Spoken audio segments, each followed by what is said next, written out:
Good morning সবাইকে, সবাই ভালো থাকবেন। মাই সিম্পল লাইফ ব্লগটা এখান থেকে শুরু করলাম। বাচ্চা দুটোকে খাইয়ে দিই, একটু ডাল আলু ভাতে আর এক পিস করে মাছ ভেজে দিলাম। ওদের আজকে সায়েন্স পরীক্ষা আছে,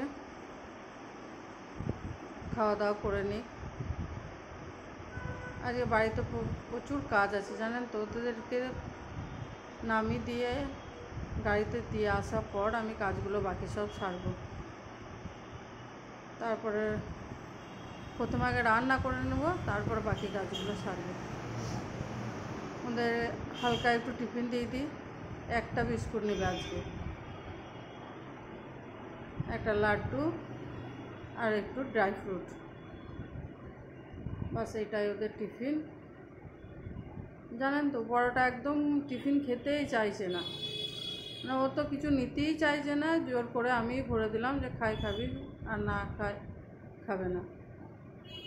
ওদের দিকে রেডি করে আমি নিচেই দিয়ে আসি, তারপরে এসে রান্না সারবো। আর ওদেরকে নিচে দিয়ে চলে এলাম, গাড়ি চলে এসেছিলো। এবার আমি রান্না বসিয়ে দিলাম। আজকে একটু সোয়াবিন, আলু, পটল সব সবজি, সব রকম সবজি দিয়ে সোয়াবিনের একটা তরকারি করেছি। সোয়াবিন খায় না জানেন তো, আমার গন্ধ লাগে জানেন। কিন্তু আমি গন্ধ লাগে বলে আমি কোনোদিন সোয়াবিন বাজার থেকে কিনেও না, বাড়িতে রাখিও না।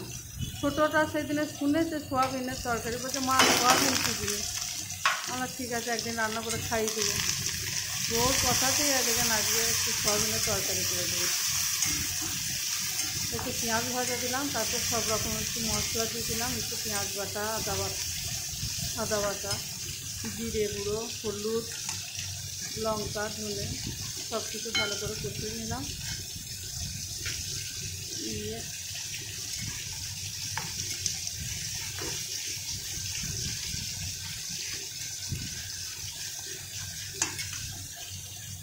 সবজিগুলো আগে একটু ভেজে রেখেছিলাম, সোয়াবিন সবজি সব হালকা একটু ভেজে রেখেছিলাম, ওইটা দিয়ে দিলাম। হালকা কষে নেবো আর একটু মেথি পাতা দিয়ে দিলাম। জানেন তো বললাম না যে সোয়াবিনের আমাকে গন্ধ লাগে, সেখানে মেথি পাতায় গন্ধটা কেটে যাবে, একটু মেথি পাতা দিয়ে দিলাম। গন্ধটা যেটুকুই থাকবে, মেথি পাতার গন্ধটা বেশি লাগবে। 2-4 বার করতে জল ঢেলে দেবো।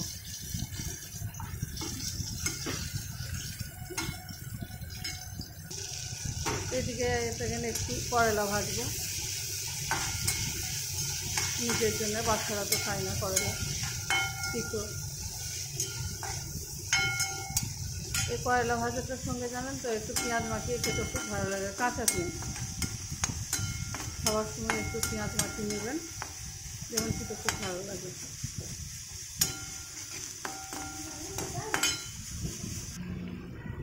দিয়ে একটু পেঁয়াজকে কাটা, টমেটো এসব দিয়ে একটু মাছের না ঝোল না চচ্চড়ি, হালকা একটু ঝোল থাকবে। এই মাছের ঝোল ইয়েটা খেতে আমার বড় ছেলেটা খুব ভালোবাসে। বেশি ঝোলও খাবে না, বেশি মানে একবারে চচ্চড়িও খাবে না, হালকা ঝোলের মধ্যে। চলুন এদিকে রান্নাটা হয়ে যায়, তারপরে বাকি কাজে আমি লাগবো।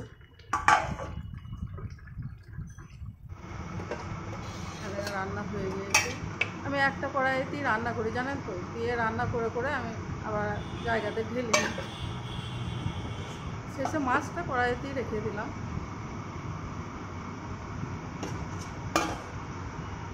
একটু ডাল, করলা ভাজা, বাস এই আমার দুপুরের তরকারি। ছাদে উঠে গেলাম, বিছানার চাদর টাদর সবই কাচলাম আজকে। জানি মেঘলা করে আছে, তবু কাচলাম।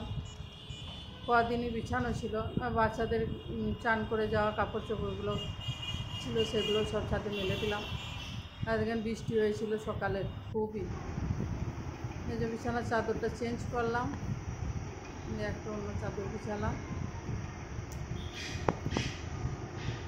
বিছানাটা পরিষ্কার করে নিই।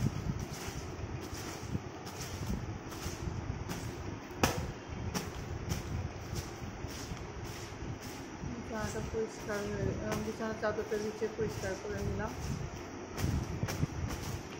আমাকে এই বৃষ্টির দিন খুব ভালো লাগে, জানেন তো। অতিরিক্ত রোদ গরম আমি বেশ পছন্দ করি না।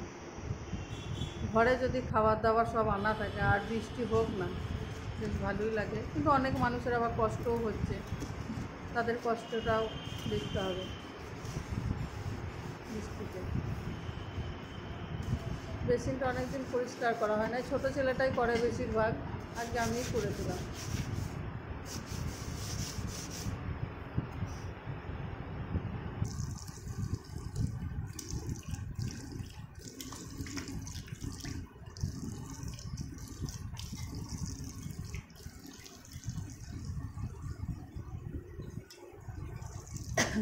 সব পরিষ্কার হয়ে গেল, বা ঘরগুলো মুছে নেবো। ঘরগুলো মুছে নিচ্ছি।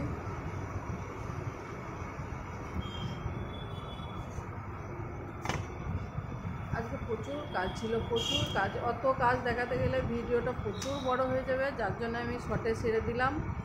হ্যাঁ, জানি না আপনাদের ভিডিওটা কতটা ভালো লাগে। আমার ভিডিও যদি ভালো লাগে তো লাইক সাবস্ক্রাইবার অবশ্যই করবেন। হ্যাঁ, এই নতুন চ্যানেলে আমি এসেছি, একটু আপনারা সাথ দেন।